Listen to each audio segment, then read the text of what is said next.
Shalom bien-aimés dans le Seigneur, nous voici arrivés à la fin de notre semaine de méditation au pied du Grand Roi. Nous sommes le samedi 15 juin 2024 et nous vous saluons au nom de notre Seigneur et Sauveur Jésus-Christ. Pour notre dernière méditation de la semaine, nous allons lire un texte dans le livre du prophète Jérémie, les Lamentations de Jérémie, chapitre 3, versets 25 et 26 dans la version Louis II. Voici ce que déclarent les Écritures. L'Éternel a de la bonté pour qui espère en lui, pour l'âme qui le cherche. Il est bon d'attendre en silence le secours de l'Éternel. Le secours de l'Éternel. Le secours de l'Éternel, tel est le thème de notre méditation de ce samedi 15 avril 2024. Bien-aimé dans le Seigneur, qui dans sa vie n'a jamais cherché un secours? Tous nous avons eu et aurons encore besoin de secours dans des situations de détresse. Il est vrai que malgré toute notre bonne volonté, nous nous retrouvons parfois devant des situations qui nous dépassent et qui nous poussent à recourir à d'autres personnes. Le médecin, la police, un avocat, etc. Ou une personne, un ami, un parent. Le meilleur secours vient de l'Éternel qui a fait les cieux et la terre, nous dit le psaume 121, verset 2. Je lève les yeux vers les montagnes, d'où me viendra le secours, verset 2. Le secours me vient de l'Éternel qui a fait les cieux et la terre. En effet, recourir aux hommes est normal. Mais tous ont des limites et des cœurs qui parfois ne nous viennent pas en aide ou pas efficacement. Mais comment alors bénéficier du secours de l'Éternel? C'est ce que nous allons voir à travers le texte de ce jour en 3 actes principaux. Premier acte, espérer en l'Éternel. L'Éternel a de la bonté pour qui espère en lui, pour qui a confiance en lui. Dans Hébreux chapitre 4, verset 16, la Bible dit « Approchons-nous donc avec assurance du trône de la grâce, afin d'obtenir miséricorde et de trouver grâce pour être secourus dans nos besoins. » Le premier pas pour un secours divin, c'est la disposition du cœur en sa faveur, espérer en l'Éternel, avoir confiance en lui. En effet, notre cœur doit avoir une référence unique quant à toute source d'intervention en notre faveur. Nous devons avoir confiance en Dieu, espérer en lui en tout temps et en toutes circonstances, tel que nos aînés dans la Bible nous l'ont montré. Citons 3 exemples. Job dit dans Job chapitre 19 verset 25 « Mais je sais que mon Rédempteur est vivant et qu'il s'élèvera le dernier. » Il espérait en l'Éternel. Il avait confiance en Dieu. David dit dans le psaume 27 verset 1er et 3 « L'Éternel est ma lumière et mon salut. De qui aurais-je crainte? L'Éternel est le soutien de ma vie, de qui aurais-je peur? » Verset 3, « Si une armée se campait contre moi, mon cœur n'aurait aucune crainte. » Quelle confiance, quelle espérance, David. Et enfin, les compagnons de Daniel devant le roi Nabuchodonosor disent dans Daniel chapitre 3, verset 17, « Voici notre Dieu que nous servons peut nous délivrer de la fournaise ardente, et il nous délivrera de ta main, ô roi. » Quelle confiance!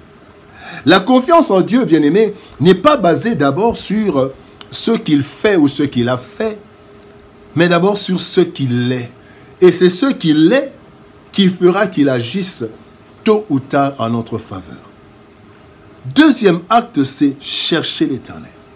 Si nous voulons le secours de l'Éternel, nous devons chercher l'Éternel. Le psaume 119, verset 10 nous dit « Je te cherche de tout mon cœur. Ne me laisse pas égarer loin de tes commandements. » La confiance en Dieu, l'espérance en Dieu nous poussera à le chercher. En fait, Le chercher ne signifie pas faire des recherches pour savoir où se trouve Dieu, mais plutôt agir de façon consciente et soutenue pour réduire l'écart qu'il y a entre lui et nous. Et nous réduisons cet écart, par l'appropriation de sa parole qui doit habiter en nous. Colossiens chapitre 3, verset 16 nous dit que la parole de Christ habite parmi vous abondamment.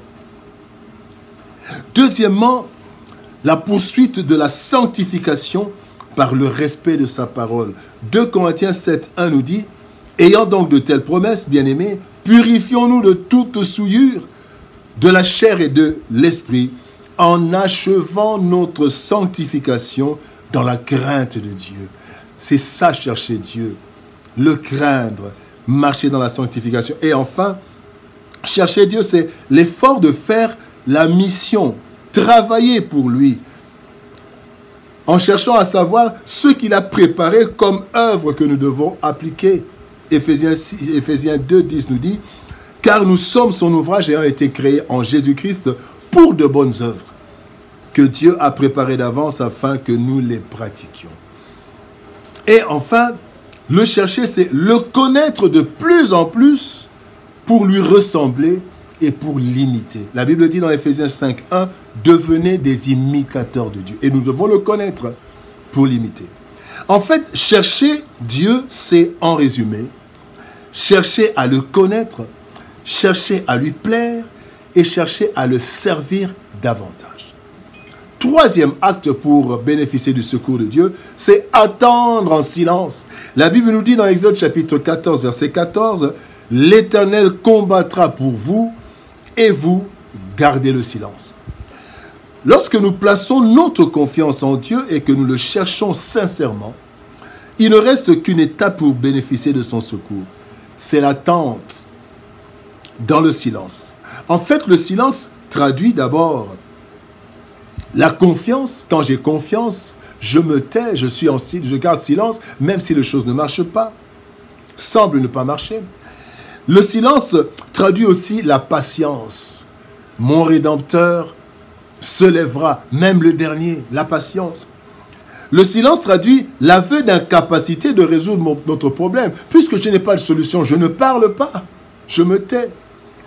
Le silence traduit la concentration sur l'intervention de Dieu en son temps et à sa manière. Je me concentre, j'attends. À l'opposé du silence, le murmure signifie le doute, l'impatience, la capacité de trouver une autre solution en dehors de Dieu. Aussi, l'agitation et la disposition à aller ailleurs. Et les plaintes d'Israël ont fait qu'ils ont même bâti un veau d'or à cause des murmures. Job, David, les compagnons de Daniel ont tous été secourus et avant eux Israël, pour qui Dieu a séparé la mer Rouge en deux. Et aujourd'hui, toi et moi, mon frère, ma sœur. Le secours de l'Éternel. Il y a plusieurs secours auxquels nous recourons. Mais nul ne peut égaler le secours de Dieu car il a le contrôle sur tout et il est partout, contrairement au secours des hommes. Ils ne sont pas partout.